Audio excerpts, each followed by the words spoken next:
Hello, everybody, and welcome back. Hello, Adam. How are you? Hey, what's up, man? How you doing? Pretty good actually.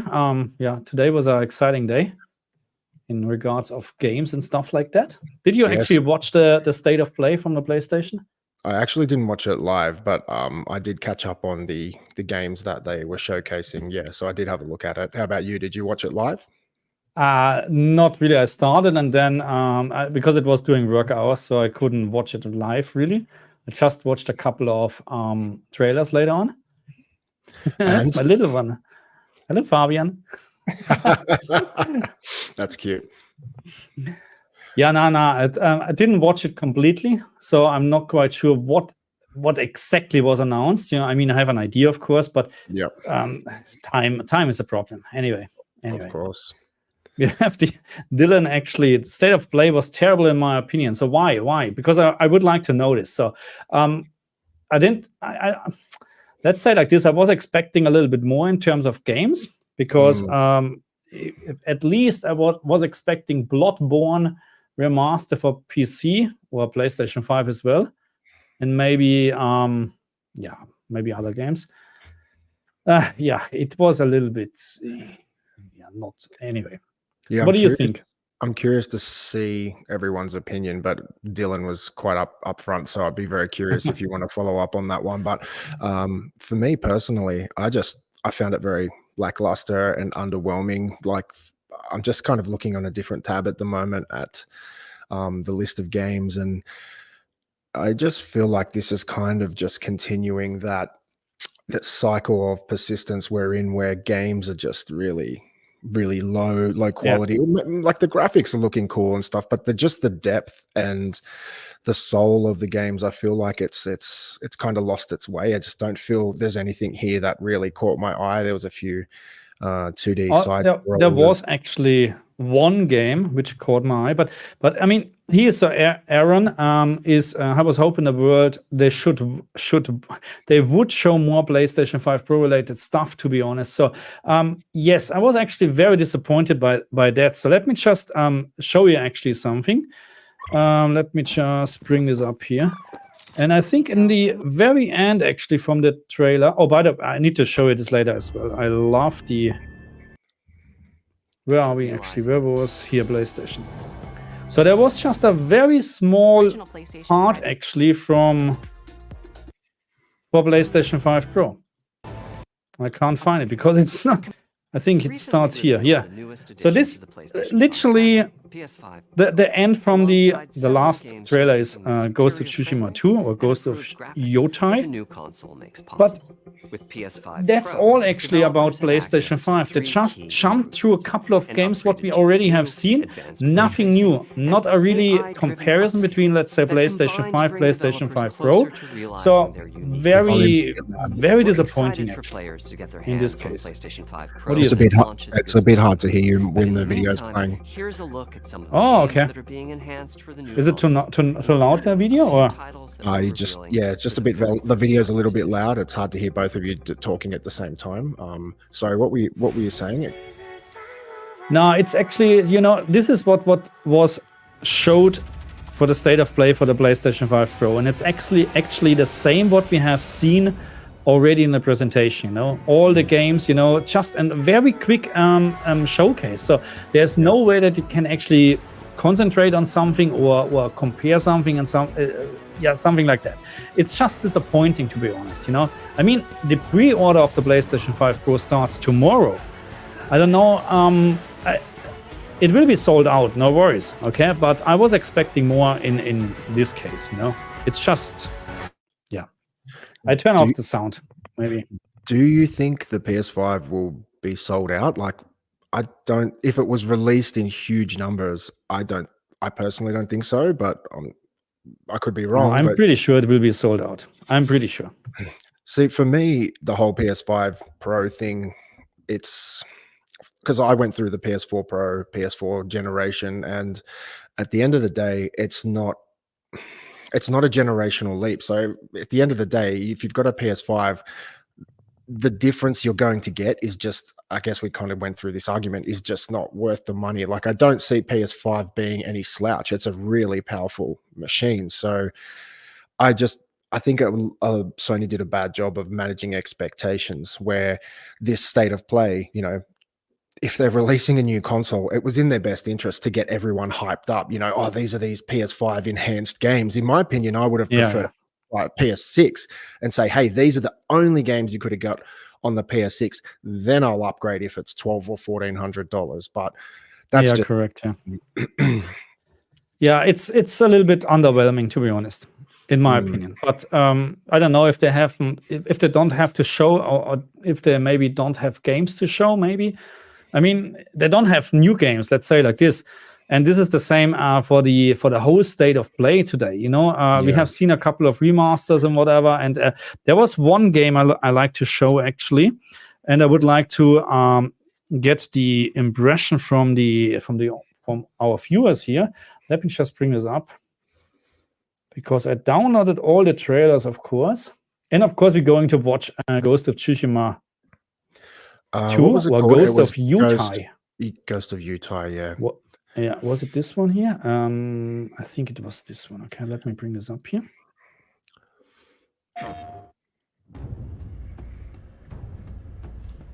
And I was really, this looks really good. How did it feel to learn the truth about the night sky? Can you bring down the video volume just a touch, please? It's already down completely. Oh, okay. Just so it's easier for us to talk while we're watching it. So, am I to understand, is this just like a DLC add-on, or is this a completely new title? Oh, no, sorry, looks like this is different. Sorry, we're not watching. That's a different. That's a different. That's a brand new game. Okay. So apparently, PlayStation 5 footage.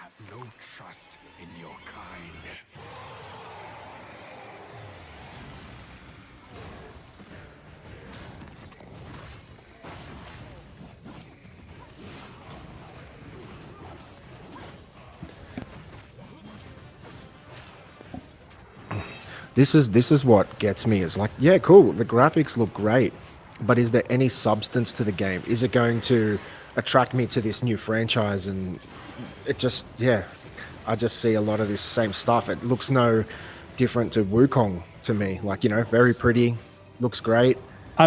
Yeah. I mean, what are we expecting? At some point, they're running out of ideas anyway. That's how it is. Yeah. But it does look cool. But it everything was there already. You're right. There's nothing new. You know what I mean? Nothing new. Just a new name. Yeah. Yeah, sure. It looks great, but I don't see that being the next, flagship. No, for sure not.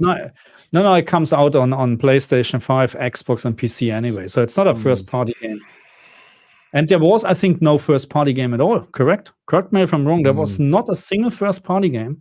Really? Which okay. is, here, Dylan, no first-party games. Ghost of Tsushima 2 was the only. Okay, Ghost of Tsushima 2 is a first-party game, but it will come to PC. It's coming to PC at the same time, or not? It was announced for PC on the same release date, or am I wrong? We're going to watch the trailer anyway in a second. And it's a little bit disappointing. And they don't have any ideas anymore. Or what's going on? Yeah, I saw the Horizon Dawn remaster and I thought, oh, okay. What was the Lego? There was a Lego title in there as well. Yeah. Lego is interesting, but it's about Horizon as well. Yeah. We can maybe watch this in the background first. Oh my god, this bloody sound. I'm sorry for that. I'll just keep the sound off. So this, I love the graphic style. I just love this, And it's for sure 2-player or maybe more player co-op on the same screen, which is absolutely fun. It just looks amazing. Oh, it looks fantastic. It reminds me of the Star Wars saga that came out, the Lego version. Yeah. Like, it looked absolutely beautiful on an OLED TV on next-gen consoles, but there wasn't much more to that. It looked great, but again, my issue is there's no substance in these games. There's nothing very attractive to me that I'm like, okay, this is the next game I'm going to be playing for weeks or months potentially. So nothing personally I'm excited. I don't want to sound all negative, but me personally, I was really disappointed. I mean, it's just another Lego game, with a different story. We have seen this many times. There's no difference, you know what I mean? But I like those type of games, say like this. Horizon Zero Dawn looks great. The HDR lighting brings so much depth to the game. I'm happy that they do that. I mean, I hope that they actually rework HDR in the game, because HDR in Horizon Zero Dawn was not on a fantastic level, I would say, compared to Forbidden West. But yeah, on the other hand, it's again just a remaster. Not sure if I should be happy about that. Yeah. No. I mean, Aaron is right. I was hoping for Horizon 3, not Horizon Remastered. But that's what they're doing, because they know they're selling the games anyway. So why would they put so much effort actually in making something new? And I'm very sure they're working on the part 3 already, but they try to milk the cow. Yeah, what is the situation these days? I just can't believe how many remasters there are coming out of all these classic games. Like, I don't see any investment into new IPs or anything like that, and they just like not even just PlayStation, Xbox remasters everywhere. It's not exciting. Like, okay, if it's a great game that you loved and you played the hell out of, you'll get the remaster, you'll play it for a week or two because it's the same content, and then okay, cool, you got my money, now I'm unhappy.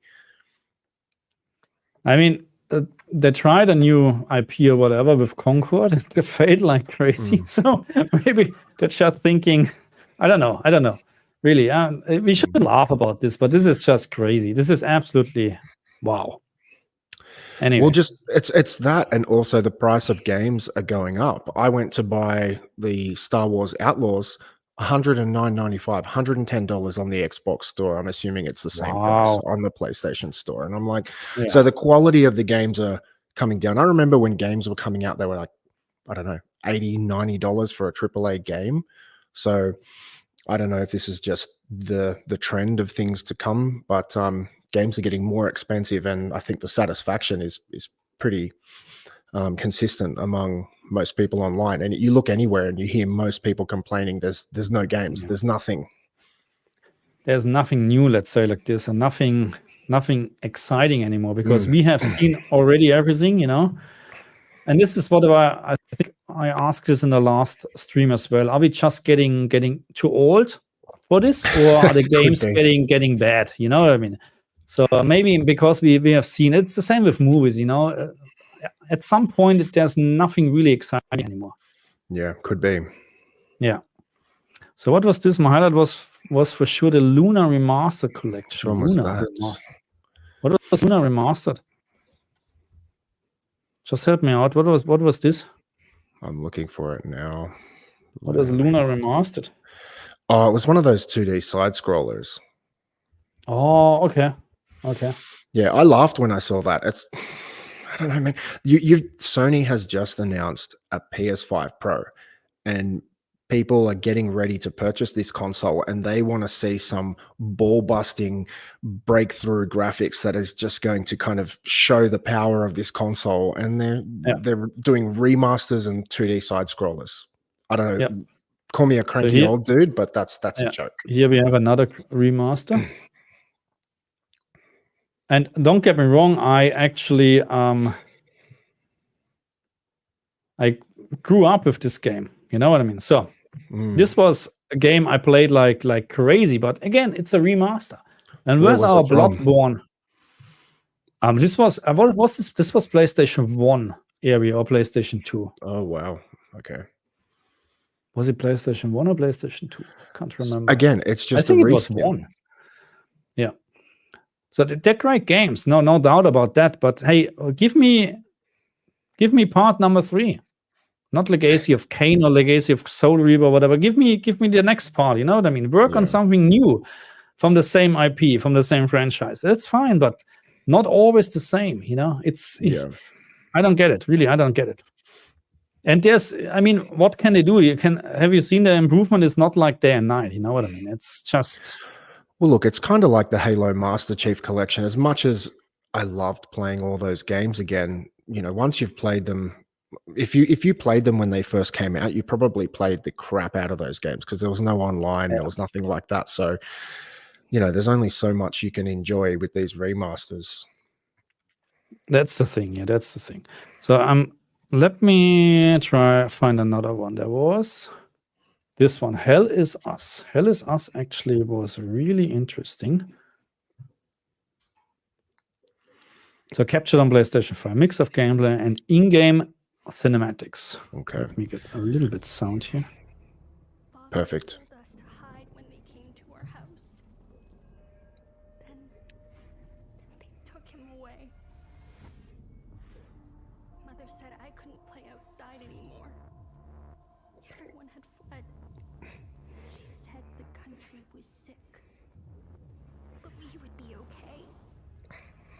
So what was Midnight Walk? So again, I didn't watch the whole entire stream so far. Help me out here. We were both wrong. They lived inside our heads. Again, This where's my reminded me. Yeah. is this game? Are we seeing gameplay or here we go? This looks like That's- some gameplay. Yeah.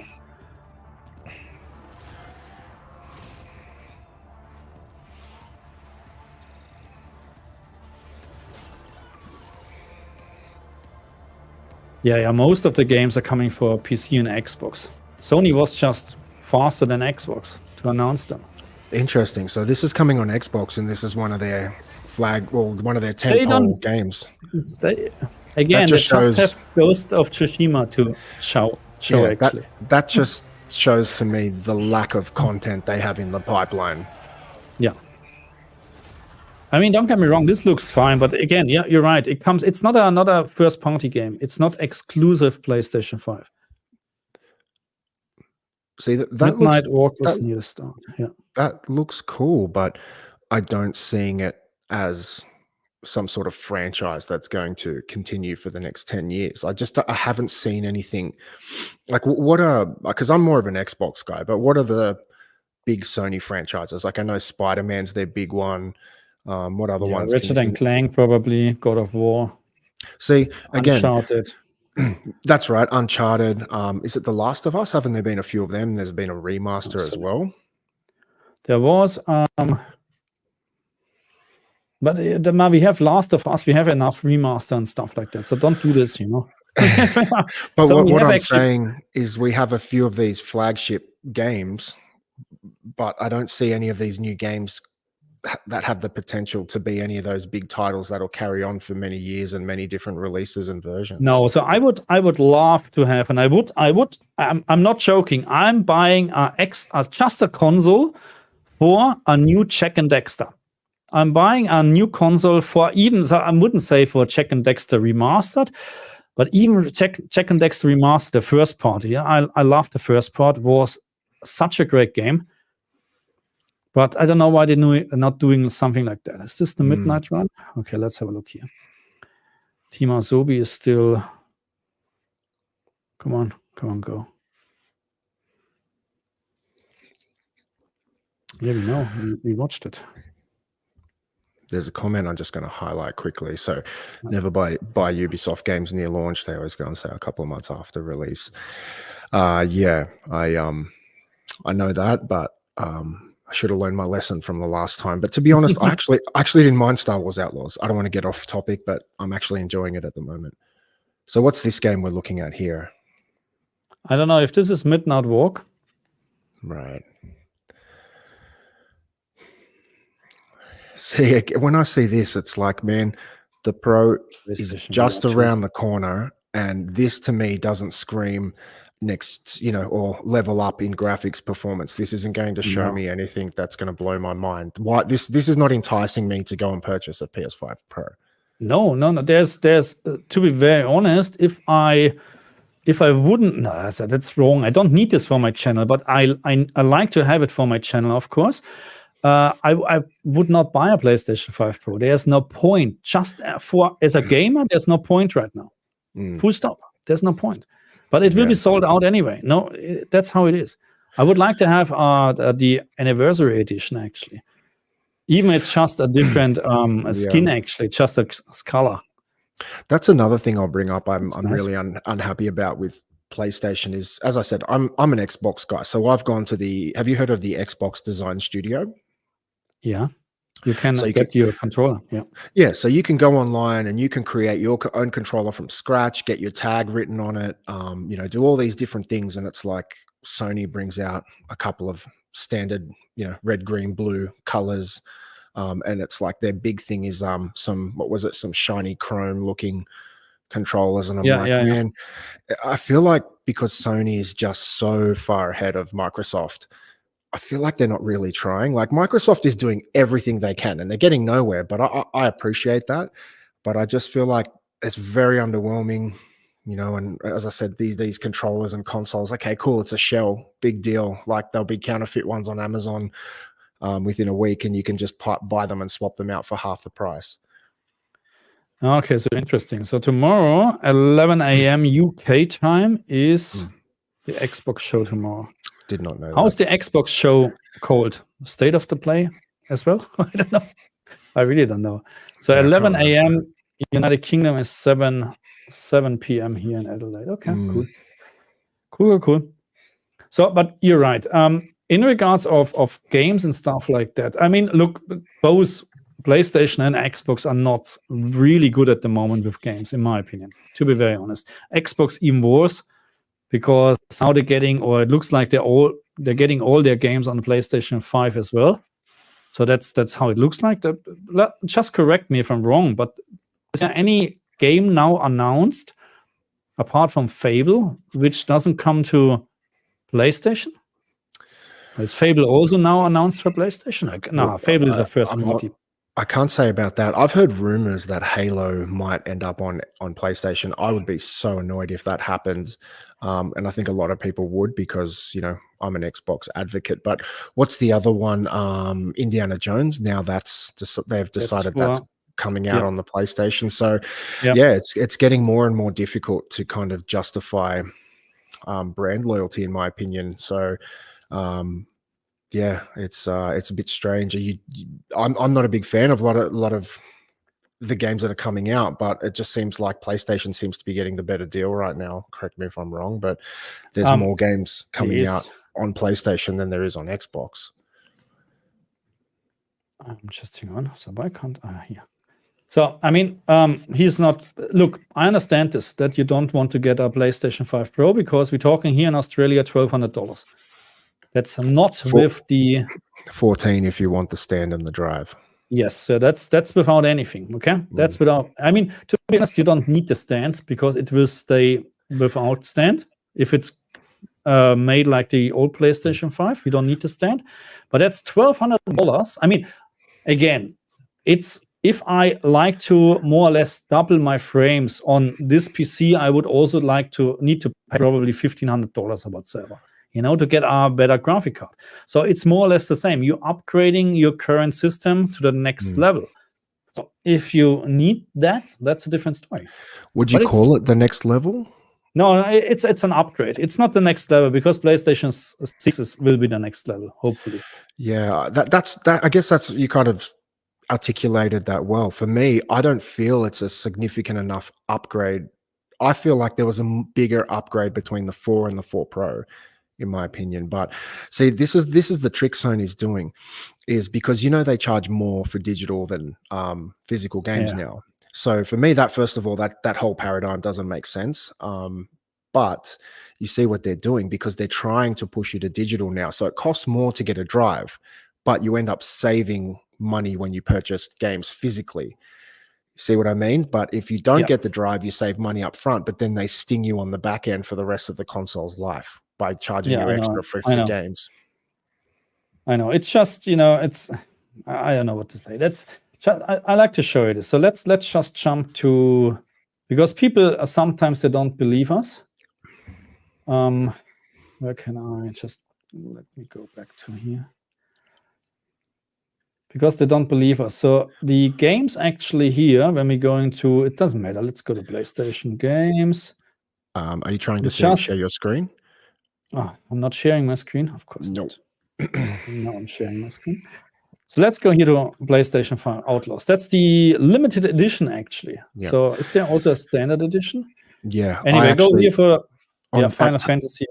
at Target, it's $79 Outlaws, the Okay. physical copy. So it's But $79. let's have a look. And let's just go here. Where is Final Fantasy Rebirth? Oh, okay. So right now, actually, is this the same? 74. Let me share this one here. Because this is actually interesting. Oh, I can't share two screens. That's really interesting. Here, $77 right now. They have right now 33% off. So usually the same game, just digital, is $115. $115 for digital only.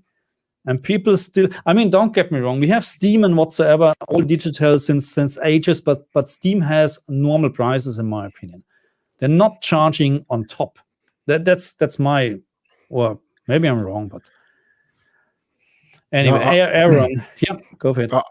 I agree. That's my whole point. Is you pay more for a drive, but you do save money. But the problem is then you lose on the convenience. Like changing discs sucks. You know, that's the problem when you play multiple games. Every time you want to play, it's so easy when it's digital. You just press any game and it will load. So they are certainly, I think everyone is certainly pushing us in a certain direction because they can make a lot more money from us. But yeah. It doesn't make sense. You think an actual physical thing where they had to press a disc, print the artwork, you know, put it in a box, ship it to a store.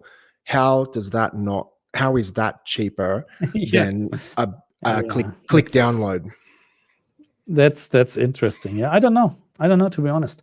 To answer your question, Aaron, I have nothing to say about VR games. I haven't tried at all VR games. You know what I mean? So I was going to buy the PlayStation VR set at some point, but then $1,000 or something like that was just too expensive. And I'm not sure if it's actually, I don't know. I don't think it's a good, I don't think the technology right now is good enough, actually, in my opinion. But maybe because I haven't experienced it in live or real. I just hear actually what people telling me. So, but maybe I'm wrong on this. But you know, so we have the Xbox Tokyo Game Show 2024 tomorrow. Yeah, tomorrow's Tokyo Game Show starts tomorrow. Nice. Here, £825 UK pounds with everything PlayStation 5 Pro. I'm not sure what this means, to be honest, because I'm here in Australia. But it sounds like a lot of money. I'm just looking that up there. What was it, pounds? I'm waiting for the PlayStation 6 and maybe the next Xbox. Yeah, I'm not. Yeah, again, not sure about the next Xbox. Really, how much did you say? 825. 825. Yes.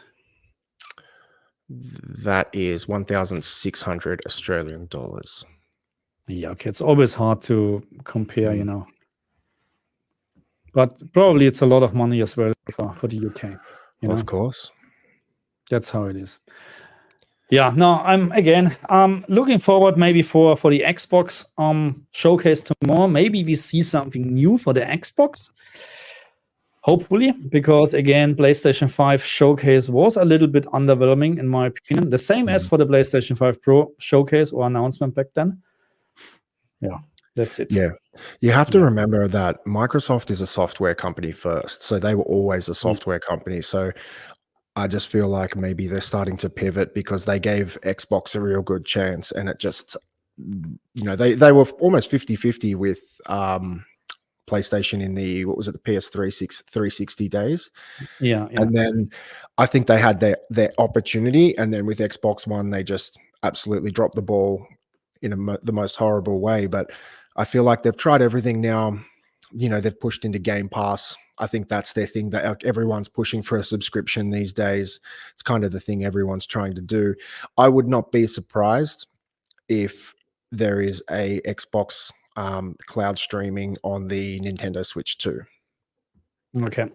Yeah. So that means essentially like you could get the entire Xbox catalog streamed on the Nintendo Switch too. I think that's where they're going. I certainly hope not, as an Xbox guy, because I'm a purist. I want to stay on Xbox. I want games to be exclusive on Xbox. You know, you kind of support your brand, but yeah, who knows? Like it might end up being on PlayStation 2 at some point. Like, there's just, you think about it, there's so many, what is it, 4-to-1 consoles, 4 PlayStations to 1 Xbox. Think about the opportunities they have if they can start getting four, was it 400 times more exposure or whatever. You know what I'm trying to say is, like, there's so many more gamers they could sell their games to.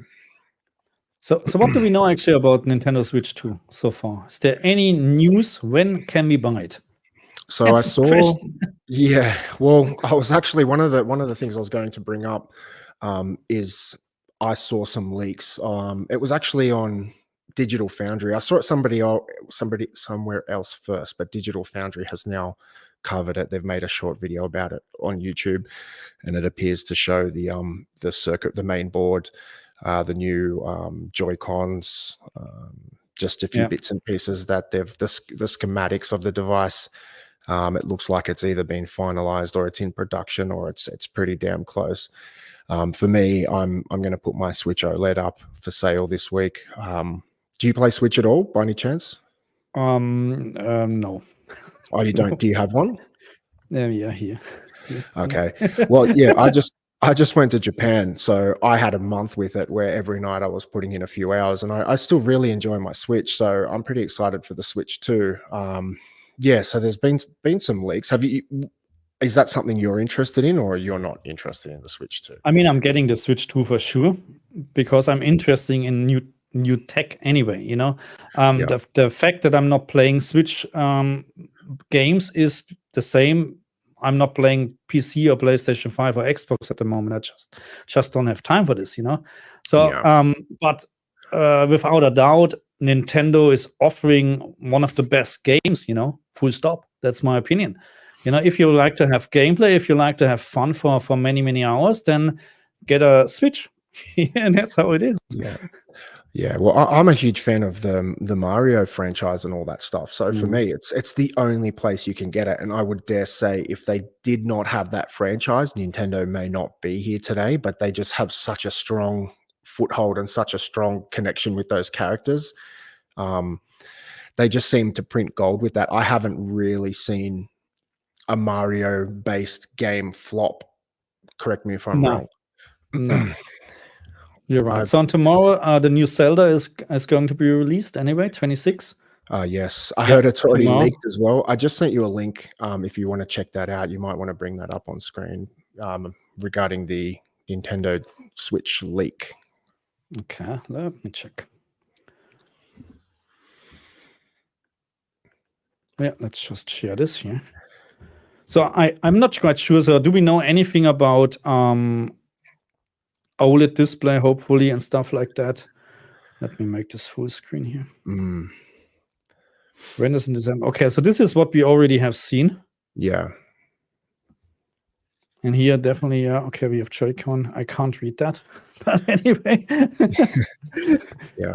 I mean, look, they're saying, or the rumors are that the Nintendo Switch 2 would be around PlayStation 4 power, something like that. Not PlayStation 4 Pro, so the normal standard PlayStation 4, which would be already crazy good in my opinion for a handheld, to be very honest, in my opinion. Absolutely. But no one knows actually anything at the moment. Well, someone knows for sure. Well, all I can say is I think most people on the internet know that Nintendo are notorious for going after people who leak their games, copyright strikes, that kind of thing. So whoever managed to leak those screenshots or those images, if they are real, I would not be sleeping very well. Yeah. Just to answer this, your gaming tech will you be doing HDR settings for Planet Coaster 2 comes out November 6th. It's not on my list, to be very honest. Not on my list. And I like to be honest with you. Let's say if I'm getting a key for this game, which is unlikely because I don't even know who is the developer for this one. But if I would get a key, then maybe I can do it. But I'm not spending $70, $80 on a game. And then I like to be honest with you guys, and you get just 500, 1,000 views for this. It doesn't work. And I would spend hours on making a video, to be very honest. I know, I'm sorry, that's not the answer you like to hear. And are you sure there's actually HDR in this game? That's the next big question. because it doesn't. Even Wukong doesn't have HDR. So why does Planet Coaster 2 has HDR? Just asking. Yeah. Actually, that would be interesting to see if the Nintendo Switch 2 would be capable of displaying HDR, or if it would just consume too much power. Oh yeah, that's probably the main reason. So it's an OLED screen. So, and depends what OLED screen it is, of course. But if it is, so any mobile phone nowadays has really good HDR capabilities. Or let's say the mid-range to the high-range mobile phones. And why wouldn't be the OLED screen from the Switch 2? I'm assuming it's probably maybe the same as in the Switch 1. I don't know if this changing size at all. Yeah. Not sure. Perhaps maybe if the game's docked, then it could display it on the TV. That might be a way around it. That's because as far as I understand, and I proved this already, so HDR is not really using any performance. You know what I mean? So it's not performance like ray tracing or something like that. Oh, so I meant power. It's possible. Yeah. It's possible. Yeah. Yeah, it could consume more battery power in mobile mode. That's all. Absolutely, because the screen brightness will be higher. Yes, absolutely. But this is, of course, then a good decision not to have HDR on board, probably. Coaster had HDR. See, this is really interesting.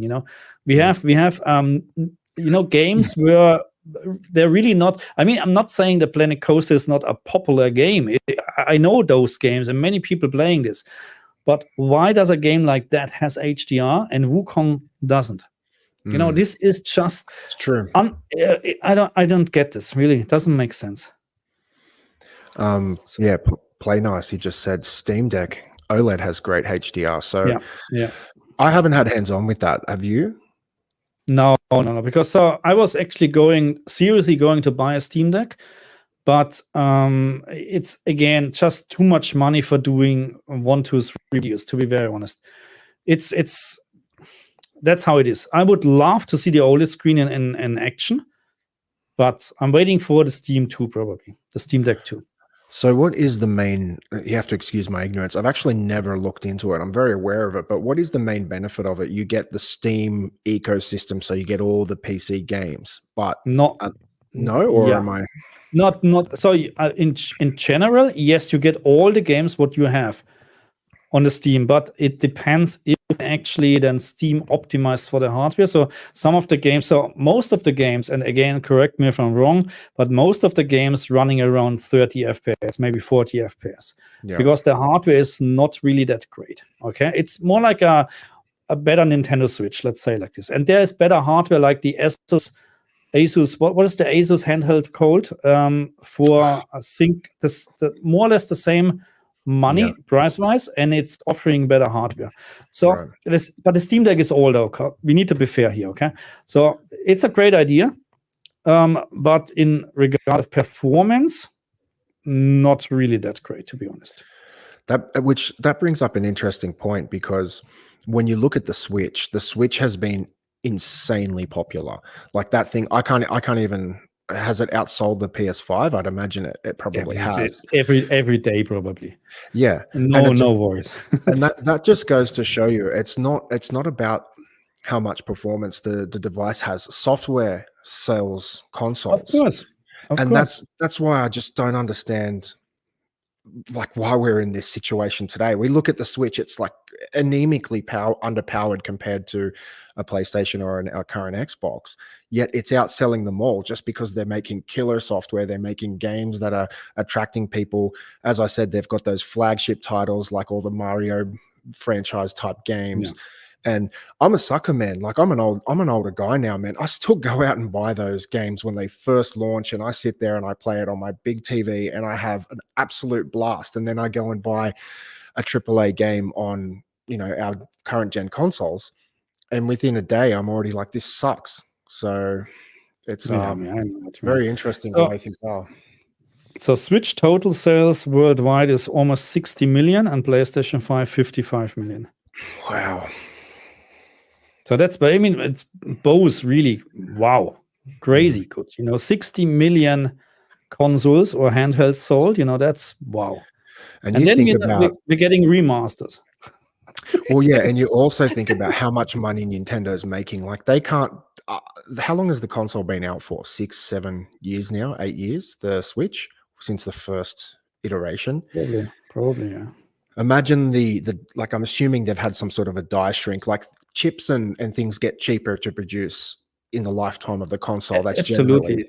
yeah. So that's why consoles generally Yeah. sell them at a loss at the beginning and make their money back when they do a die shrink or something like that. But yeah, it's just, it blows my mind how Nintendo Switch, this little dinky thing that plays, 2D games, is smashing the high performing consoles. It just shows you software is absolutely everything. No, and it's affordable. You know what I mean? That's how it is. And you can play it straight out of the box. You don't need to have a TV monitor whatsoever. You know what I mean? Yeah. It's easier. It's easier. So, I mean, look, because I'm a little bit nerdy and I know this stuff. So that's why when my little one asked for replacement for his PlayStation 4 because it broke down, I bought him an Xbox Series S. Because I said, we're not buying PlayStation 4 again, and PlayStation 5 and Xbox Series X is way too expensive.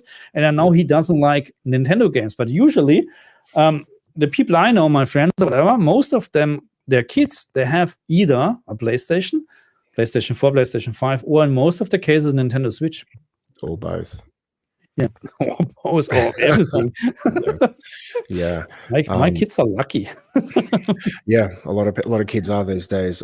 So AP said, I'd prefer to play the highest quality fidelity games on a large TV and not gimped on a handheld power. And Nintendo does it best. It doesn't need power. It's all about their games. Yeah, absolutely. And that's what I've been saying. It's like they don't have the most powerful console, but what I like about them is they're not trying to be the most powerful console. I feel like I feel like now that I'm talking about it, that's helping me articulate my frustration with the PS5 Pro, is because it is trying to be, and now is the official most powerful console on the market. Yet the Nintendo Switch is killing it. Their games are so much better. It just once again tells me that software is everything. Like, and I love the fact you can take your Switch with you and the games will perform almost identically as to when they're docked.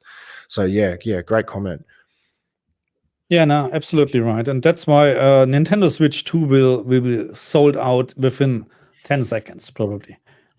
There's no question asked, because the people are, and it's not just that kiddies, playing, because this is what I go, oh, you play your kiddie console. No. Many adults actually, including myself, getting a Nintendo Switch 2 because of the games. And I'm looking forward, actually. I hope really we have some sort of backwards compatibility, like let's say like 60 FPS modes then suddenly, all the Zelda games now running with better resolution and 60 FPS. This would be fantastic, absolutely fantastic. Yeah, absolutely. Looking forward for that. I think they would have to do backwards compatibility. They couldn't release the Switch 2 without backwards compatibility. There's just too many people that have one. Yeah. And the other thing is Japan is very high in terms of physical copies. So they're not like not that many people actually buying digital copies. So Nintendo would have a big problem if they're just announcing a digital only console. Not just because of people that don't like this, but also all the other games, or people that have hundreds of games, in physical form. They want to play those games still. So yeah, I'm not worried about that. I'm worried about next PlayStation 6 probably has no disk drive anymore. I'm pretty sure about that, which is a big problem. Big problem. The problem is we are the minority who cares about HDR. I guess 80% of all gamers don't even know what HDR is. I agree. The most of they just use cheap TVs or monitors. Yes, that's actually a good topic now. Cheap TVs and monitors, huh? Yeah, it's a great segue. Yeah, absolutely, because that's the next thing we like to talk about, actually. Yeah. Cheap TVs and monitors, because he's absolutely right, just because we're always talking about G4, S95D, and all the high-end $5,000, $6,000 TVs, we really just a minority. Most of the people, they're not as lucky as we are and can afford this stuff. And that's fine. No, I mean, we need to focus a little bit more on mid-range TVs and see how they're actually performing. And is it actually, so this is really a question I'd like to answer at some point. Maybe we should do a video about this. But how is, mid-range TVs, how they're performing against, let's say, really a S95D or a G4? Is it really worth to pay 3-4 times more money? Yes, that's something we were going to discuss tonight anyway. So I'm guessing this is the right time to segue across.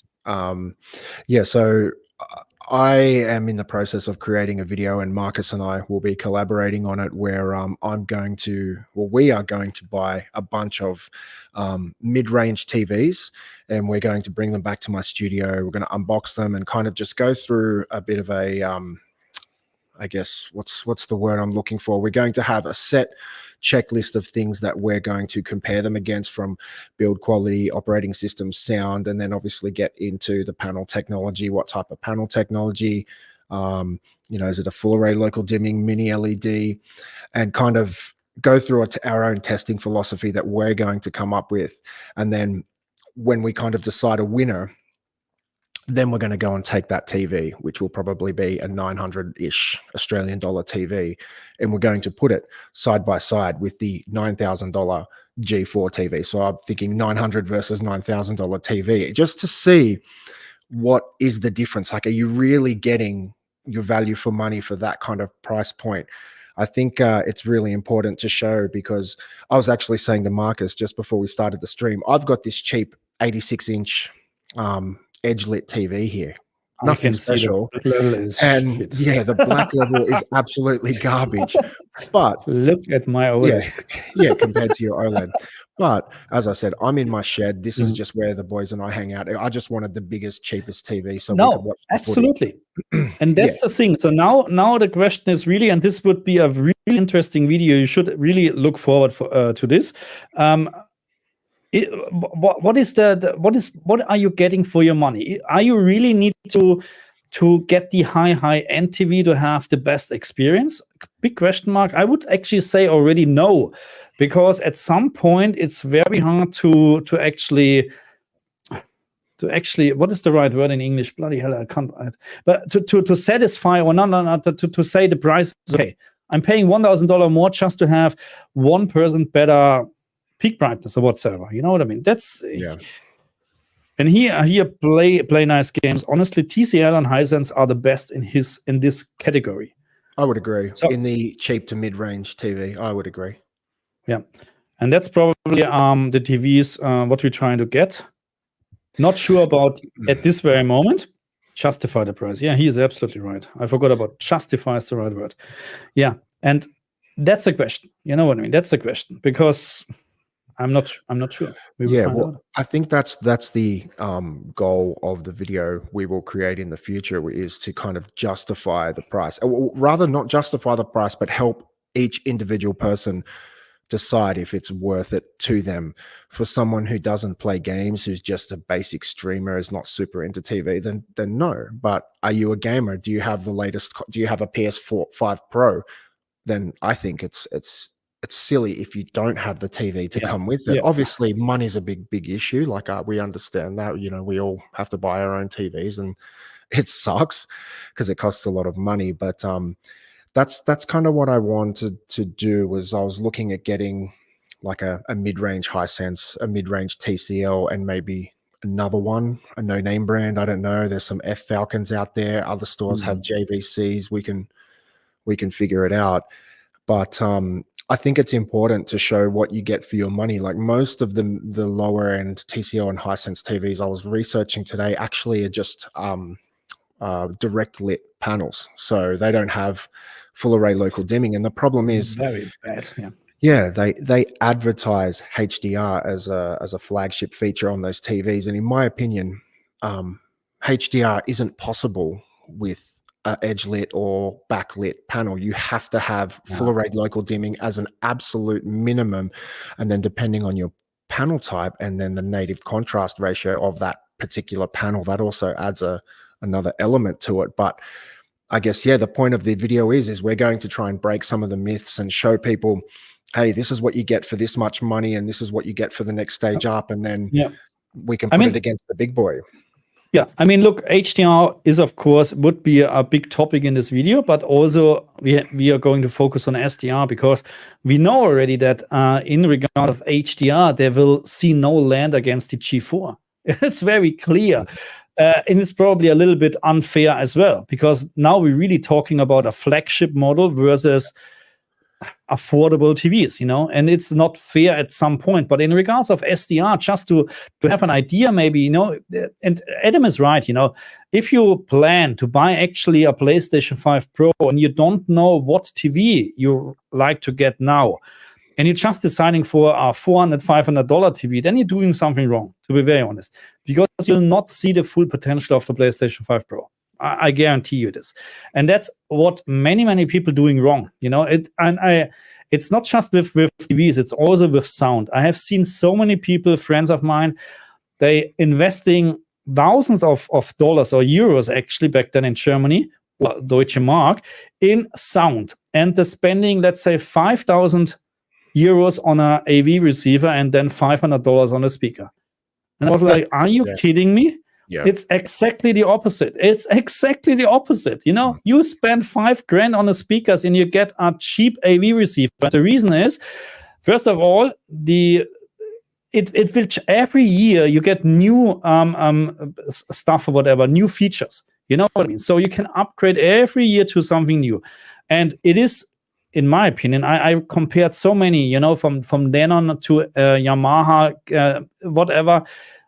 It's so hard to hear actually a difference, to be very honest, between 500 AV. It's just, but in regards of TVs, when we now talk about proper experience, direct lit or edge lit LCD TVs. So LCD already is, in my opinion, not as good as OLED. You can have the high-end LCD against a mid-range OLED. The mid-range OLED will outperform the high-end LCD, in my opinion. All day. Yeah, so that's how it is. You know what I mean? So, and even probably the cheapest OLED TV, because of the panel technology, will outplay the LCD. That's how it is, unfortunately. But we have to make sure that we justify the price. At some point, justifying the price, but also keep in mind, or we have to keep in mind. Again, if you like to upgrade, or if you're going to buy a PlayStation 5 Pro for the first time, then I would not recommend to you that you just spend $1,000 on the TV. I would not recommend this. Not Australian prices, of course. Yeah, it's a tricky thing. Just that comment you removed. So get the higher end TCL or Hisense that are still affordable and not as expensive as other brands, but actually real HDR for under $1,000. He said, play nice game. Sorry, I just jumped back on to that comment. Oh, so yeah. So the goal was to keep the budget for each TV at $1,000 or less. So we'll probably have to go down in the panel size. But what I'm noticing is I was hoping to get 3 50-inch TVs. But I'm noticing, at least with Hisense, once you go below 55, they remove a lot of the bells and whistles. So from the 55-inch, you might get VRR and a few other things. So Marcus and I will have to kind of shortlist a few TVs, and that's something we're going to do. But touching on the OLED thing, like for me, before I purchased my first OLED, I imagine I had the same reaction to most other consumers. Is you walk into a store and you see a bunch of, say, 65-inch TVs side by side, and you see one that's $800, and then you see one that's maybe $3,500, $4,000, and you're thinking, well, what the hell? Like, why would I buy that TV?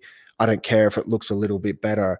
But they don't realize it's one of those things. Once you get OLED, you just realize, like, there is nothing better. That you just can't beat it, not at this stage in time.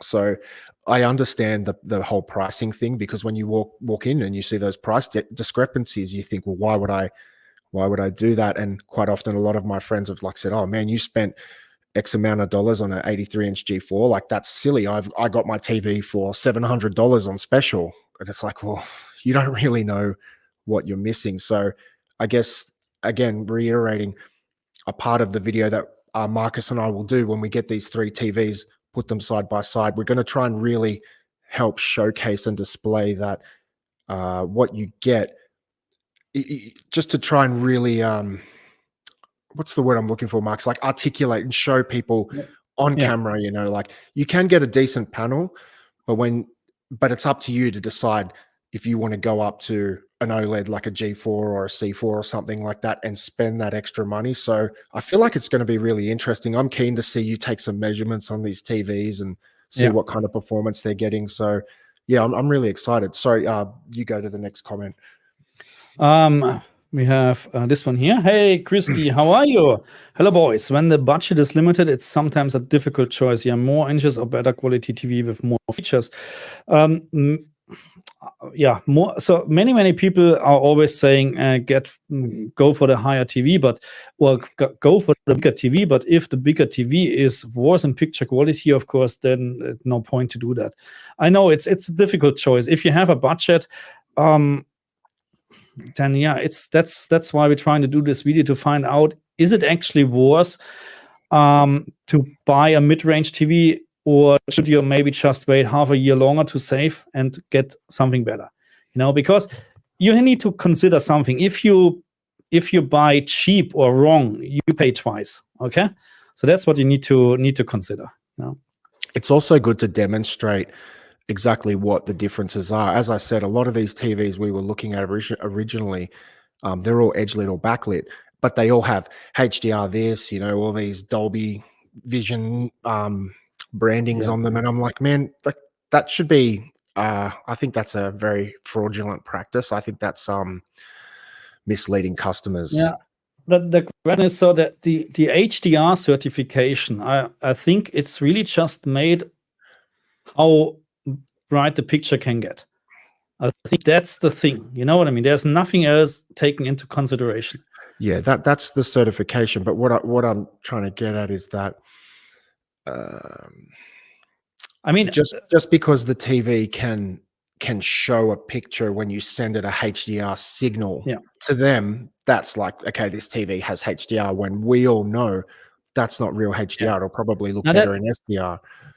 Correct, yeah. Now that's what I'm trying to say. So the HDR badge, or whatever you want to call this, it's not worth anything, because we have HDR 400 certified monitors. HDR 400, really? Seriously? I mean, right now, so Sony or Xbox and PlayStation 5 is actually not mastering, but the output brightness from the PlayStation and Xbox is 250 nits for SDR. So they're going for 250 nits already for SDR. So what is 400 nits for HDR? Nothing. It's BS. Sorry. Well, so just one more thing, I'll jump in. It's also now how brands have muddied the HDMI specifications water, so to speak, because I think now the HDMI forum has changed what HDMI level. So they basically changed HDMI 2.0 to 2.1. I don't know if you've seen that. So they confuse. So a lot of these TVs now, particularly the Hisenses in Australia I'm looking at, they have partial HDMI 2.1 support, but they put 2.1 all over the box because the spec has actually changed, kind of like USB. I'm not sure if you know how USB standards and numbers have all changed. It's absolutely ridiculous. So now HDMI 2 TVs can actually put 2.0 on the box. So a lot of these Hisenses will have a 60 hertz refresh rate on the panel, but they might support auto low latency mode and VRR. So now they slap 2.1 on the box, where 2.1 to me, and I'm assuming most people, means 4K 120, that kind of spec. So something we're going to really get into and point out on the video, which I think is going to be really eye-opening and interesting. There's a lot of misleading stuff, because because you have HDMI 2.1 doesn't mean that your panel can do 120 hertz. Just the HDMI input is able to receive or process this, but the panel can be a 60 hertz panel. Absolutely correct. So this is always misleading, but you need to there are brands. I mean, I'm not even sure. So did PlayStation 5 Pro now remove the 8K 120 or 8K logo from the box when they're selling it? You know what I mean? So that's misleading people. They're trying all the stuff to get people, of course, to buy their TVs. And there was a comment before, most people don't know what HDMI is. You know, the switching on this mode and then just thinking, oh my, this is not good, I don't like it.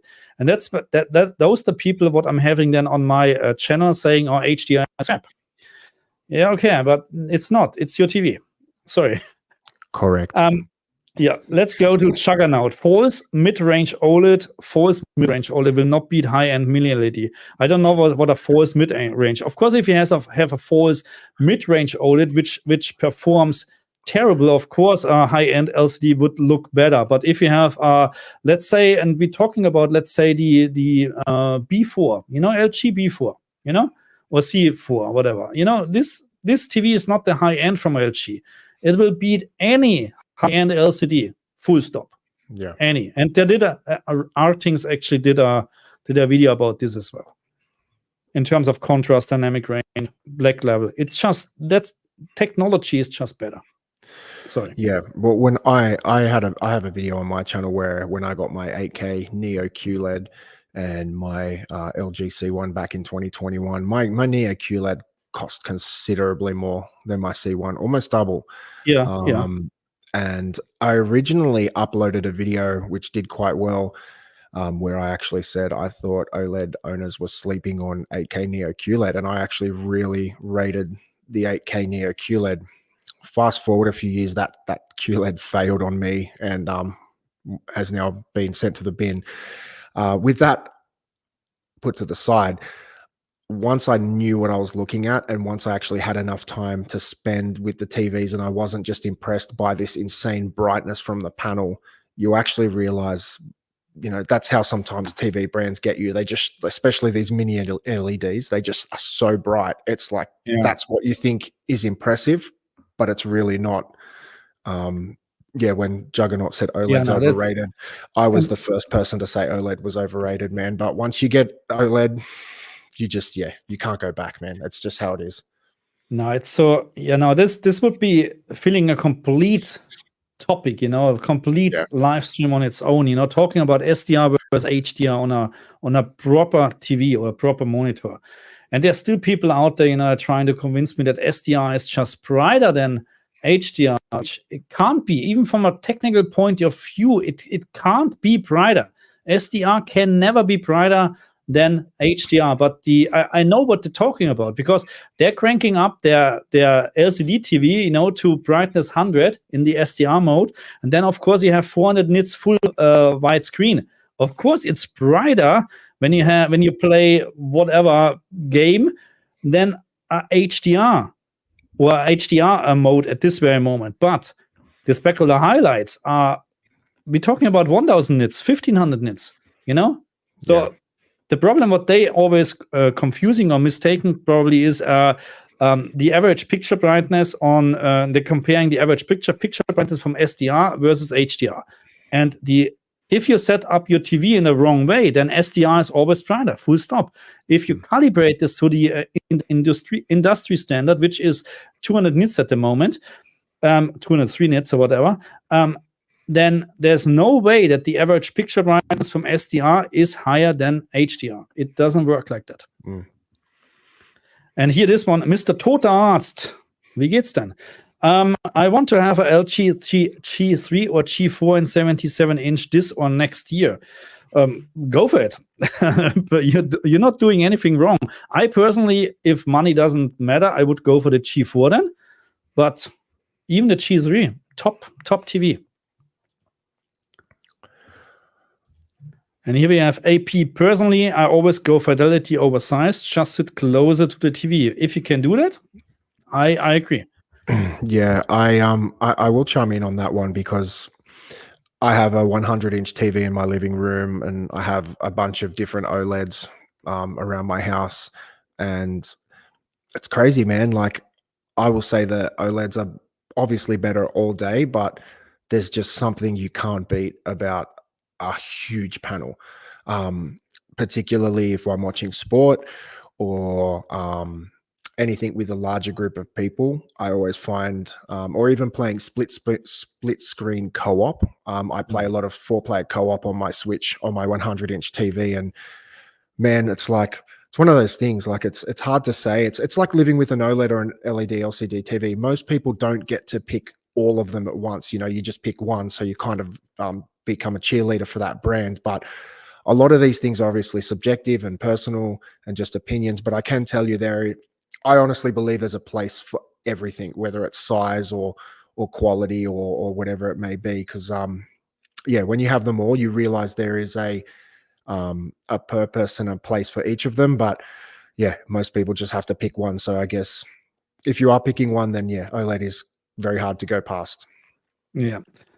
So play nice games, wrote. So many people say they don't like HDR, but that's cause they don't have real HDR. Absolutely. That's how it is, fortunately.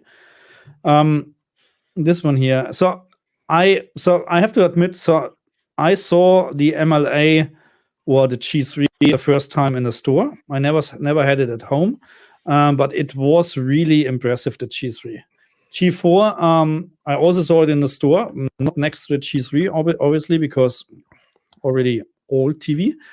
But G3 or G4, I mean, they're nothing better. I mean, of course, we have Sony as well. Don't get me wrong. They're also probably even slightly better, but you pay even more. Sony tax. Sony tax, yeah, that's what you have with PlayStation 5 Pro. So Mr. Toda Arts says, left guy, your TV is too high. That's you. You're the left guy. I'm left guy. I'm in my shed. So this is like not where I live. This is my shed. It's actually separate from my house. But yeah, this is where all the boys and I come in. We have a drink. We smoke cigars. So it's kind of set upright. So when we kick back, it's intentional. If you see my other videos with my other TVs, I actually get a lot of comments that my TVs are too low. And believe it or not, I've actually had some pretty nasty comments. Like some people threaten me and say all kinds of horrible stuff, which I just find is mind-boggling. Some people are so passionate about their TVs, like particularly my 100-inch TV, because it's so tall. I had to mount it really low, and I actually had to stand in front of it. I'm a pretty tall guy. I'm 6'5", so when I stand in front of my TV, my shoulders are just up to the top of the TV. You know what I mean? So it's like the TV is quite low to the ground, but when you sit down, I personally try to get my eyes about 40% up from the bottom of the TV when I'm sitting comfortably. That's kind of my thing. So I'm just having a slight look up, but each to their own. One thing I don't get is I watch a lot of American videos and they mount their TVs above like the fireplace, and they have to look up, and I'm thinking that's got to be the most uncomfortable position. But again, each to their own. So Christy, let me okay, so Sony Fold LCD TV can do 1200 nits in SDR. It's kind of like outer HDR. Okay, first of all, impressive, but it's not like outer HDR. So let me explain why. So first of all, we're talking about SDR. The dynamic range in SDR is roughly around 200 nits. Okay, that's the dynamic range what you get out of SDR. Doesn't matter how much your TV can actually display. So that means all what you're doing is actually you're stretching the 200 nits in 1200 nits now, which overblows everything, which makes everything undersaturated most likely because the colors are not correct anymore. I mean, it's impressive, but it's not even near to what SDR should be output. I would recommend the maximum what I would recommend actually to calibrate your TV in SDR is 250 nits at the moment to match the PlayStation and Xbox output. That's my recommendation. Okay, but that's kind of impressive. 1200 nits. That's like a light you turn on a flashlight or whatever. Bloody hell, that's really. Have you guys tried AR glasses? I just got my first set and they are flipping amazing. No, never. I don't know. Does it work with my glasses? Can I just put it over those, or how does it work actually? I'm assuming no idea. Something like the Apple headset, like the augmented reality headsets. Oh, okay. Yeah. If you can, post what brand you purchased. Yeah. Just post this. Sony X950 SDR brightness, really 5. Peak window. I'm not reading all of this. Windows 10. Yeah, that's impressive numbers, but again, it's just SDR. It's not comparable when you do then the same thing on an HDR screen with the same numbers. Believe me, It's not the same because we're talking about dynamic range. We're not just talking about pure numbers. You need the content for this. An SDR is not made for over 200 nits. That's how it is. Why is Christy bringing up SDR? What's the purpose of this comment? Oh, not just because of how bright it can get the TVs, Right. which is impressive. Don't get me wrong, but again, in regards of, I never seen, and that's the thing. So if you have a proper HDR implementation in movies or games, not a single time I would go back to SDR, just because the average picture brightness is brighter, which it will be, full stop. It will be. The average picture brightness will be brighter if you turn or if you just crank up your SDR brightness. But that's not how it should be, Yeah, But that's what, if you like it, don't get me wrong. If you like it, go for it. That's. Well, that's what impressed me about my 8K Neo QLED, the QN900A. I purchased that on the first year, and the first thing that impressed me was just not just HDR brightness, but SDR brightness. And I thought, oh wow, this is like what I'm expecting. But over time, if you spend time with both technologies, you really do see they just don't compete. Yeah. So China is asking, what your all favorite top 3 HDR games all the time? Oh yeah, I have. I can tell you my one. You go ahead first, Marcus. Okay, I have God of War, Ragnarok, then Horizon Forbidden West, and I have to say Lego Star Wars. Lego Star Wars. Have you ever seen the Lego Star Wars? Lego Star Wars. I don't know if there's. I think it's just Lego Star Wars. The Skywalker Saga, the latest one. Yes, correct. Yeah. Absolutely fantastic HDR. To be very honest, I love it. I will agree on that one. For me, I only really have one that comes to mind. It's Star Wars Battlefront 2. Now, it's a bit of an old game, and when it first came out, it had really, really bad reviews. It was all like pay to win, that type of stuff. And they've completely fixed that game. I still play the hell out of that game. And even though it's a Xbox One title, I still believe, because I have the G4 at the moment, so I play most of my games either on that or a C1. That game still blows my mind how polished. It's interesting because I play Outlaws now. Man, if you go play Battlefront 2 campaign or even multiplayer, that game, in my opinion, looks like it's a generation ahead of all the modern games. I don't know how familiar you guys are, but Battlefront 2 is a masterpiece, in my opinion. So, yeah, I just play that sometimes because I like how good it looks. Yeah. I mean, look, that's also a new topic for a new stream. The latest AAA games, they're not looking as good as older games, in my opinion. 4K is not 4K anymore. I mean, I'm not even talking about DLSS and FSR, whatever, but in general, the sharpness from the games is just not there anymore. Everything is just blurry. But I like to change my opinion. Alan Wake 2 is better than Star Wars, Lego Star Wars. Alan Wake 2. This is great in HDR. Yeah. This one's for you, Marcus. I'm not saying this SDR is better than HDR. I'm also saying the feature on this TV, and it works very similar to outer HDR. Oh, okay. So now I got you. Okay. I mean, look, I haven't seen it. All what I'm saying is, I mean, I agree with you. If there's a feature like that and it makes, let's say like this, it looks like outer HDR, because outer HDR on the Xbox PC is an absolute fantastic feature, then I would use this any day. You know what I mean? There's no doubt about that. You know what I mean? I'm just maybe we misunderstood. I'm talking about people getting their LCD TV and changing. And usually the out of the box setting is everything is set to 100 vivid mode or something like that. And then they're playing like this for ages, and then they're getting maybe 5 years later a brand new TV. Maybe they're getting really, let's say, the G5 now. And the game starts in HDR and is saying, this is not nice. It's way too dark, That's what I'm talking about. But yeah, good feature. Yeah. Actually, that brings me up to maybe some questions I might throw at the people who are with us on the stream. So as I mentioned earlier, Marcus and I have this video in the pipeline where we're going to purchase 3 TVs, and we're trying to shortlist these TVs. So we wanted to try and, I guess, figure out what are our must-haves. Because as I said, there are quite a lot of budget Hisense and TCL TVs that are edge lit or backlit. I'm thinking we should get full array local dimming as a minimum. I'm not sure, because if we're going to put it against an OLED, we know all day if it doesn't have dimming zones, it's not even worth putting it next to an OLED.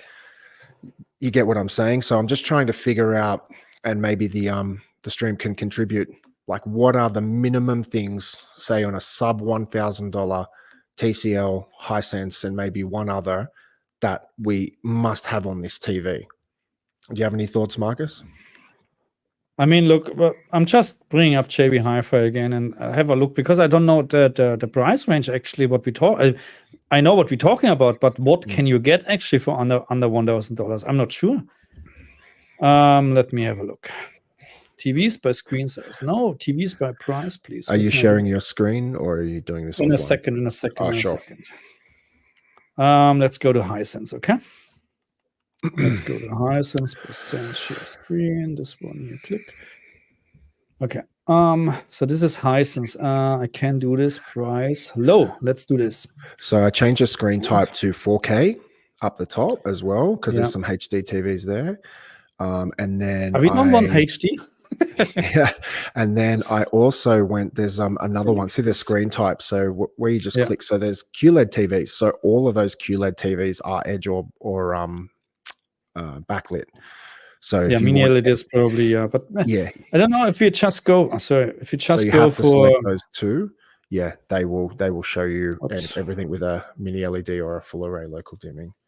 Okay, so this is low to high. Okay, low. The lowest is already 995. Yeah, U6 NAU. I was looking at that. Yeah. So I had the same. I reviewed a Hisense U9G, I believe it was, as a video on my channel if anyone's interested, and it also had this partial HDMI 2.1 support, which really pissed me off. So whenever I connected my Series X to it, the Series X, you know how you can go to that checklist that tells you what the TV is compatible with. So if it can do 4K 120 HDR, all those kind of things. The TV kept telling the Xbox it can do 4K 120, or no, I think it was HD 120. But basically, I just found these partial HDMI 2.1 TVs confused the hell out of both the PlayStation and the Xbox. So I had a bit of a bad experience, and it appears these low-end TVs don't do 120 FPS. They're all 60 hertz panels, and they still have this weird partial HDMI support, which is why they can put 2.1 on the box, which is what I'm kind of rallying against. I don't think they should be able to put HDR and 2.1 branding on the boxes, because it really is misleading the customers. It is, but this is interesting. So I clicked here. This is TCL. And this apparently has 144 hertz. Is it 144 hertz smooth motion? Yeah, that's a good question. Because if you scroll down, you go to specs. Just a little bit further down, there's a just there. So what's it saying? Yeah, so refresh rate. Okay, so it actually does have a refresh rate. A lot of the Hisense TVs, the cheaper ones on JB Hi-Fi, will say 120 hertz screen motion, but then you look at the panel and it's only 60 hertz. Again, misleading the consumers. Yeah. So this is a 50-inch, That's great. That's perfect. That's not bad, really. I mean, but you pay already $1,000 for a 50-inch, but I mean the specs are not too bad. Just pure numbers, you know what I mean? Picture quality, of course, we have no idea. Yeah. But something like that, will be interesting. You know what I mean? And you can see we're already talking about $1,000 easily. There's nothing else what you can recommend. Not even close. But that's the problem, though. If there are sub $1,000 TVs, and they do advertise. That's what I'm saying. They do advertise gaming features, and HDR, but they're all edge lit and backlit TVs. So that's my problem. That frustrates But now me. we looked at just hang on. So now we looked at let's do this again. Let's go to TCL again, and we looked at screen type. Where's screen type? Can you click on that where it says HDMI 2.1 inputs just to your right? Yeah. Oh, okay. So it's talking about the So amount of input, how inputs. Yeah, many you got you. have. Okay. Got you. Let me try this again, because we actually didn't select any. Well, let's go for TCL. Where's my screen type? Because I did QD mini LEDs. So when we go Yep. for QLEDs, of course we should have actually cheaper ones now. Yeah. Yes. Yeah. They're all backlit. No dimming. But what we have here, let's go here for 144, and okay, this should be a That's good a one. 98 inch. 98 inch. Okay, let's try, because let's have Let's just do 120. 120. 85 inch. 85. It's still okay. Let's have a look. I like to, because maybe you're right, and they actually, no, it's also 120. Go to the here- Hisense brands when you have a second, but Yeah. go ahead.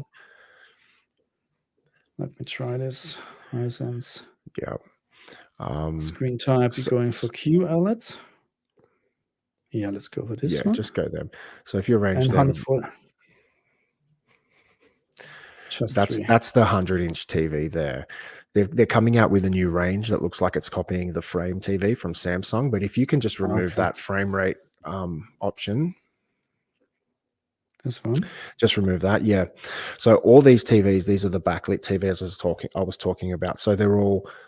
If you click on, say, the 50-inch, the 695, This one. just 50-inch. 695. This one.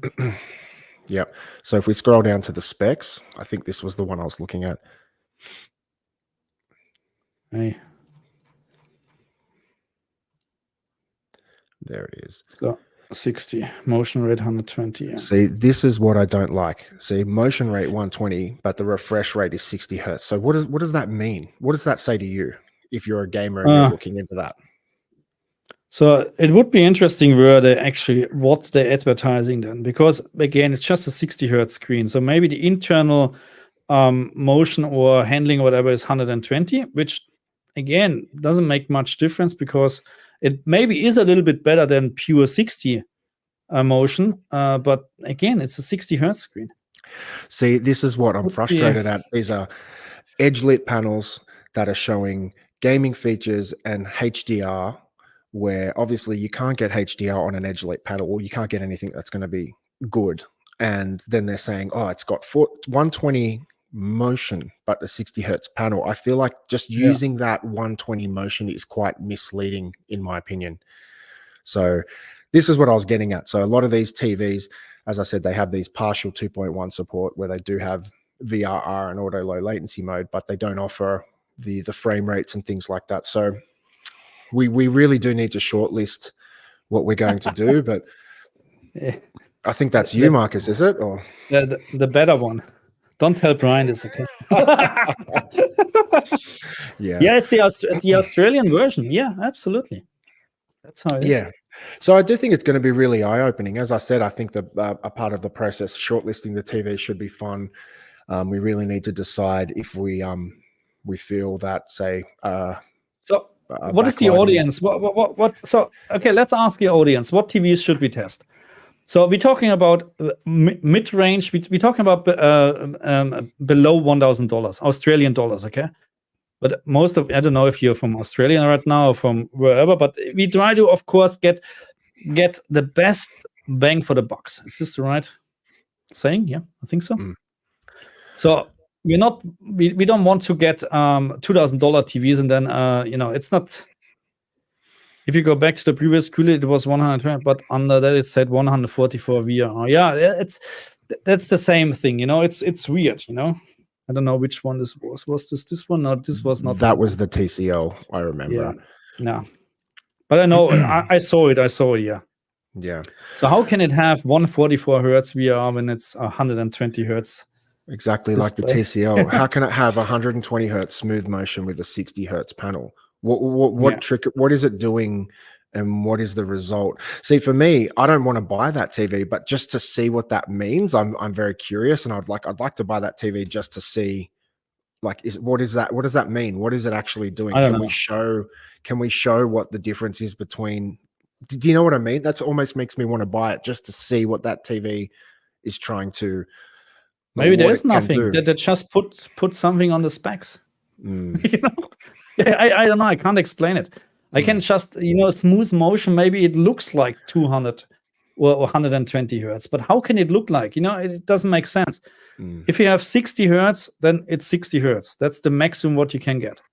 Look, for Not on a budget TV gaming, I'm not against having a 60 hertz panel with VRR. I think VRR is probably one of the Yeah. best features that you can get because let's face it, most of the games we're all bitching about it coming out at 30 FPS or even 60 if we're lucky.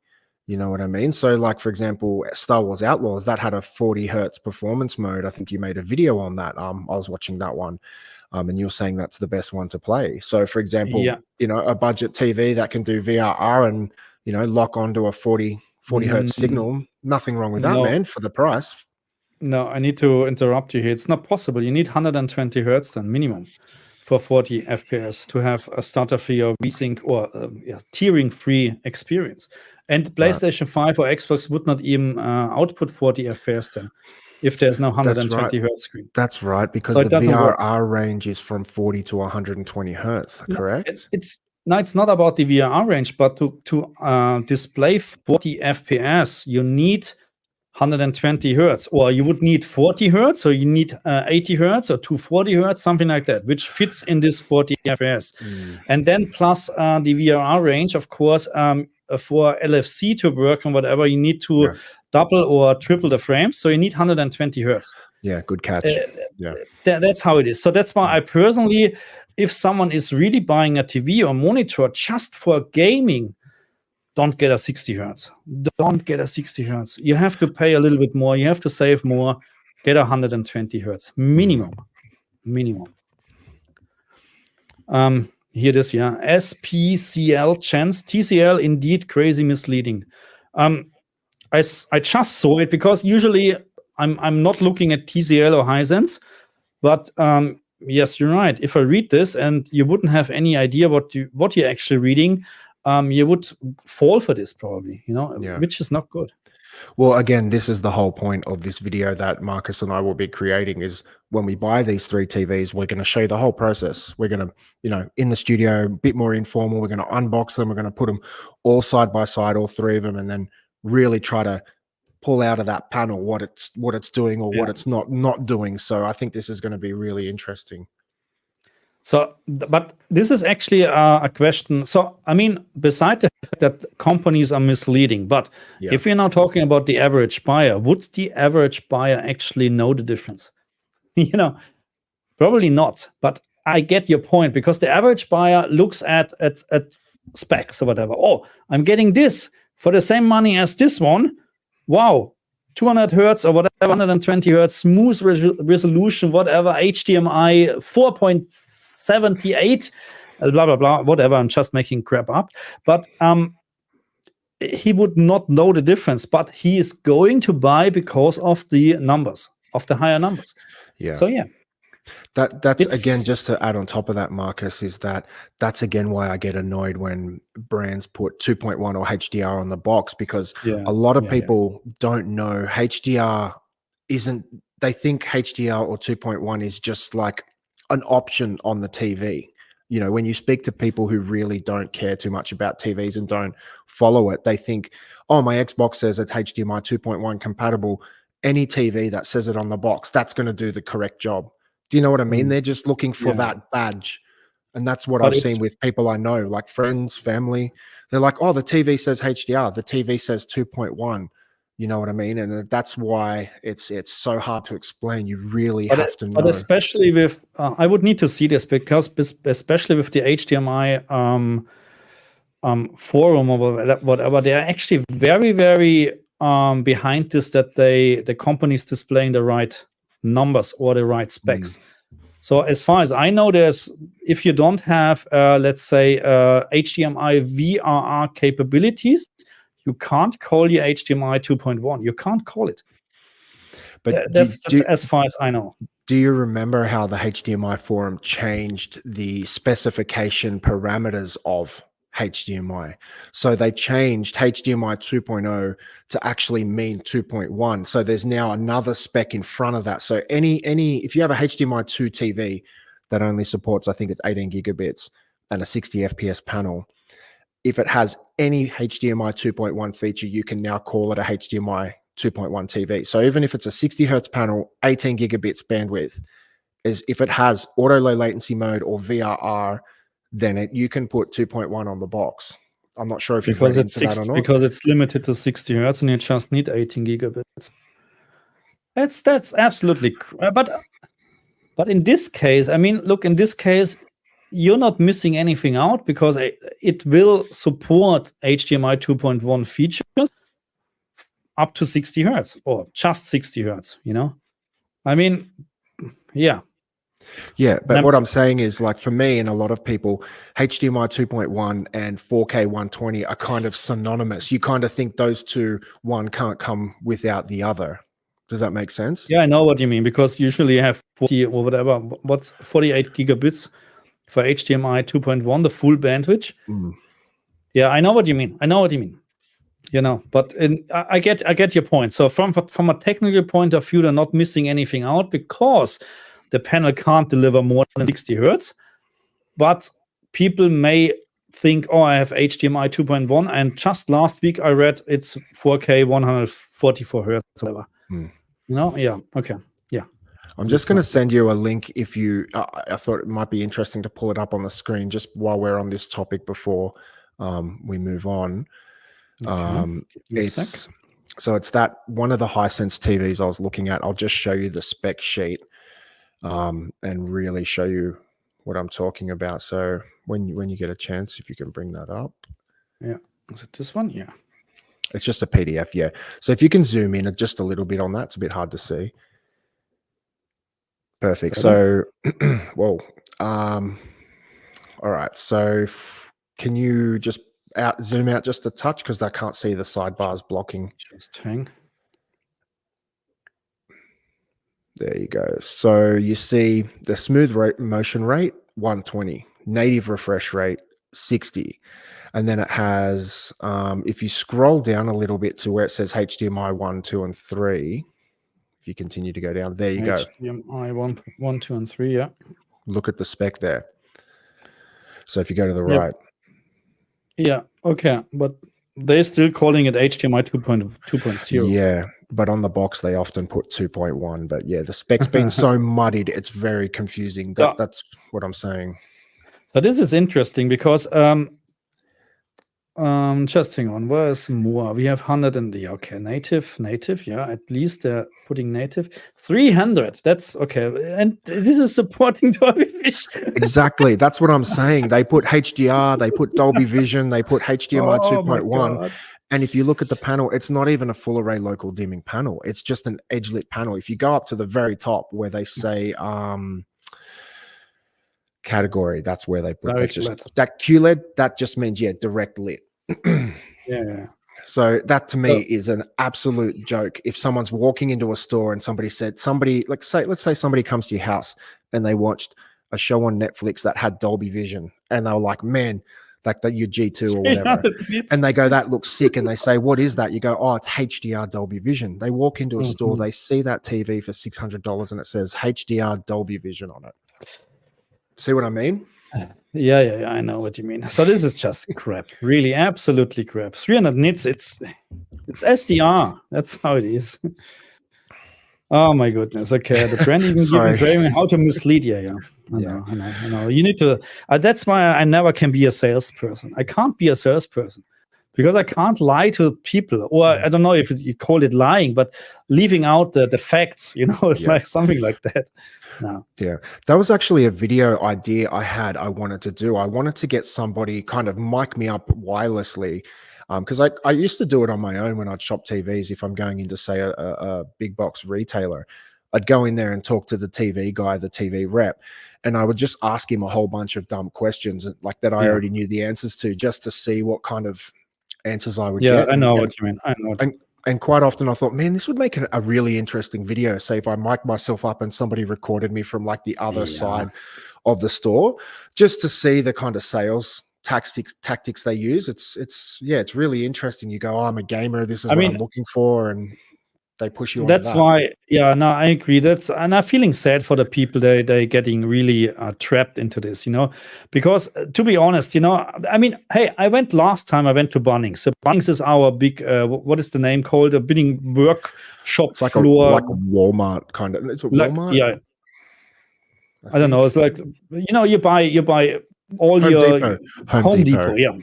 So, and because of my decking, I was going to paint my decking, and I literally had no idea about that it's actually you use oil and not paint. Okay. Anyway, so I learned this very fast, and I asked this guy what is the best oil and whatever, and he just literally didn't know shit. I knew more because, of course, I did my research before. What is the best oil? What brush should I use, and blah blah blah. So I'm the guy. When I need to buy something, I'm doing my research already at home because I know, first of all, I don't want to get told stories from people.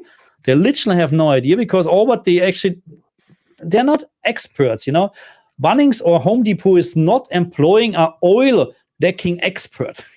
That's not how it's working. The same for TVs, you know what I mean? They're just reading from a sheet, and that's what you get. And it's annoying. A lot of the time, they're just someone that's looking for a job and they like TVs or whatever it is, and they hang out in that area. Fair enough. Yeah, fair enough. I get this, but this is why I feel sad for people because I'm always thinking about the single mom with the kids, and they're trying to buy something. It doesn't matter what. They're getting just ripped off every time.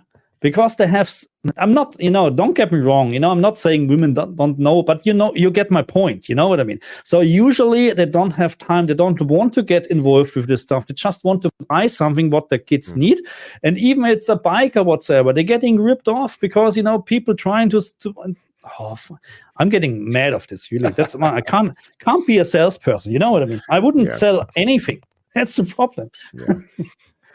Anyway, different topic.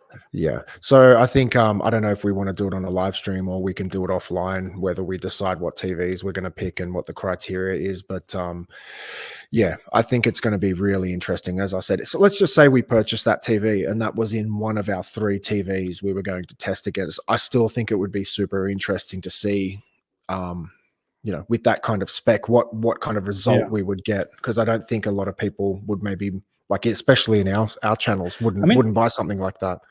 Look, I would actually, the problem is, of course, when we go there and buy something, you don't see the packaging, I would really like to see, well, let's, I don't know if they have maybe in the shops different, how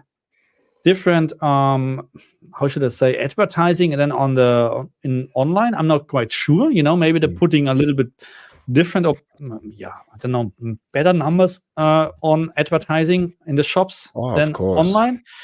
So maybe it's a better idea to go there and play absolutely dumb, as you said. I mean, it's probably hard to record this because we shouldn't do that because this is a complete different story, But just we can talk about our experience later on, without filming someone. And really just play dumb, have a little bit of an idea. I mean, we have ideas, of course, but we will realize really, really fast if someone likes to rip us off or if someone is really honest and try to get us the best TV for the money what we have. Yeah. I'm not sure. I mean, whatever you think, you know what I mean?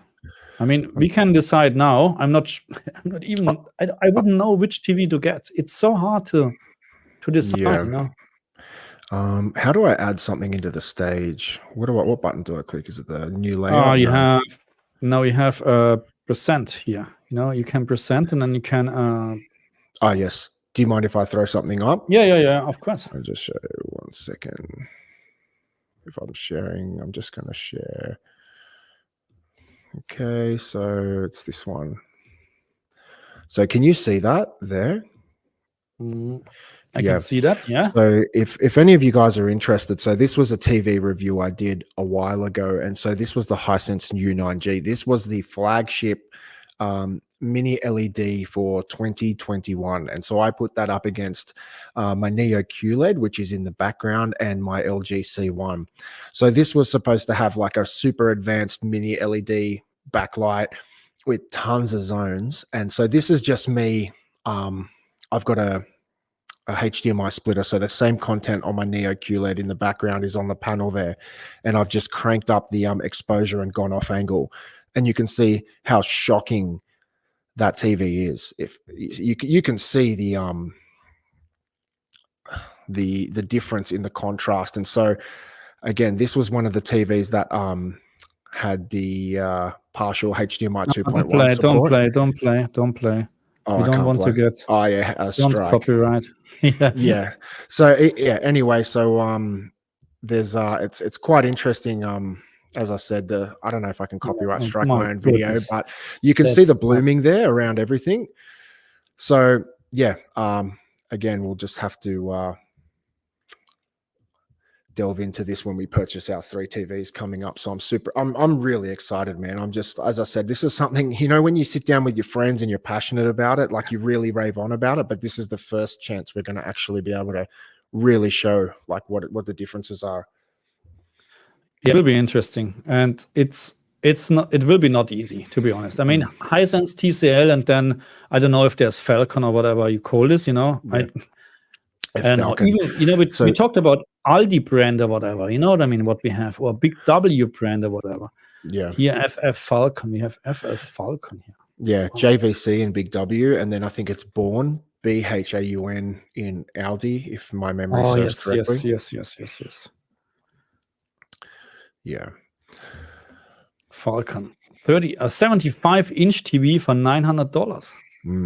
That sounds like a catch. Well, the F Falcons are essentially TCLs. Just even cheaper. Yeah, they're just rebadged TCLs. They're TCL's budget brand. So if you think TCL's a budget brand, they're not anymore, because they're often trying to compete at every level. Yeah. These Chinese brands are jumping in. It's amazing at every price point. When they first started, they were the cheapest TVs. Now you look at every size, every category, they have an entry into that segment, from the cheap, $400-500 TVs all the way to the, $3,000-4,000 TVs now. The Median was in Germany, correct? I remember this. Median was in Germany. Yeah, it's all they have. Aldi have their own. Yeah, I think brands all around the world. And it's probably the same. It's just a different level. Probably. Yeah. Yeah. No, but this would be interesting. Yeah. I mean, look, the comment section is open anyway after this live stream, so you can put some ideas in what TVs we should get. Yeah. Again, we're not trying to buy high-end TVs, because we know then how it doesn't make sense to get an S95D, G4, and A95L or whatever, because we know there's not much of a difference. You know what I mean? We like to see how the mid-range TVs, what we think should be the absolute minimum. Let's say like this: the absolute minimum what you should get to play games, compete against a G4. Okay, which would be a very interesting. Yeah, or just a entry level HDR presentation. So when you go onto Netflix and you watch something in Dolby Vision or HDR, what is the bare minimum that you can say, okay, this is an acceptable or reasonable HDR presentation, rather than just like a backlit mess. Correct. Yeah. Okay, I think that's it for today, huh? Yeah, awesome, man. Awesome. Cool. So again, as always, thank you very much for joining us. It was a pleasure. And yeah, we're looking forward to do more live streams like that. Yeah. With different topics, but most of the time, of course, we'd be ranting about stuff, okay? It's not this, but I just quickly highlight this comment before we take off. So AP said, best to just get a 1 or 2 year old flagship OLED or the top of the line mini mini LED, save lots of money. So the problem is, just quickly touching on that, is that if you wait too long, OLEDs do sell out. In the past, I think when the C2 came out, I waited really long for the best budget deal I could on a C1. And sometimes you do miss out. They just sell out. So it's hard to get a 2 year old flagship OLED brand new in the box unless you're purchasing it secondhand. Buying secondhand, that's another debate to have had. But I think the main goal of this video is to buy a 2024-25 TV a mid to low range TV and see how it competes against the top of the line TV. So it's not about getting the best, I guess, getting as close as you can to an OLED, but it's about the average consumer walking into a store and going, well, there's an OLED there for $3,000 65, and then there's a $700-800 65-inch TV here, and it has the same logos and badges on it. So, you know, let's put them up against each other. Let's see if those thousands of dollars are actually making a difference. Yeah, and they will. But was it? Okay. Yeah. Anyway, I think that's answer our question for the video then. You know. Yeah. Anyway, okay. Thank you very much for joining us. Thank you very much, Adam. It was as always a pleasure. Yeah, thank you, Marcus, and everyone who's joined in. Thank you very much. Yeah. We always appreciate all your comments and questions. It helps us add better content through the stream. So thanks, guys. Thank you very much. See you guys.